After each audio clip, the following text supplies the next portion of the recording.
ವ್ಯಕ್ತಿಯೊಬ್ಬರ ಮೃತದೇಹ ಕಿಟಕಿಗೆ ನೇಣು ಬಿಗಿದ ಸ್ಥಿತಿಯಲ್ಲಿ ಪತ್ತೆಯಾಗಿರುವಂತಹ ಘಟನೆ ಚಿಕ್ಕಬಳ್ಳಾಪುರದಲ್ಲಿ ನಡೆದಿದೆ.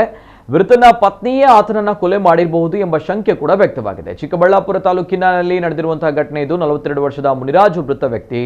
ಆತನ ಪತ್ನಿಯ ಅಕ್ರಮ ಸಂಬಂಧದಿಂದ ಮುನಿರಾಜು ಬೇಸರಗೊಂಡಿದ್ದ. ಈ ಕುರಿತು ನಿನ್ನೆ ಮಧ್ಯರಾತ್ರಿ 1 ಗಂಟೆವರೆಗೂ ಕೂಡ ಸ್ಥಳೀಯರು ಹಾಗೂ ಪತ್ನಿಯ ಸಂಬಂಧಿಕರು ನ್ಯಾಯ ಪಂಚಾಯಿತಿ ನಡೆಸಿದ್ರು ಎನ್ನಲಾಗಿದೆ. ಅದಾದ ಬಳಿಕವೇ ಮುನಿರಾಜು ಅನುಮಾನಾಸ್ಪದ ರೀತಿಯಲ್ಲಿ ಸಾವನ್ನಪ್ಪಿದ್ದಾನೆ. ಇದು ಆತ್ಮಹತ್ಯೆಯೋ ಅಥವಾ ಕೊಲೆಯೋ ಎಂಬುದರ ಕುರಿತು ಸ್ಪಷ್ಟತೆ ಇಲ್ಲ. ಘಟನಾ ಸ್ಥಳಕ್ಕೆ ಪೊಲೀಸರು ಭೇಟಿ ನೀಡಿ ಪರಿಶೀಲನೆ ನಡೆಸ್ತಾ ಇದ್ದು ಸಾವಿನ ನಿಖರ ಕಾರಣ ತಿಳಿಯಲು ತನಿಖೆ ಮುಂದುವರೆಸಿದ್ದಾರೆ.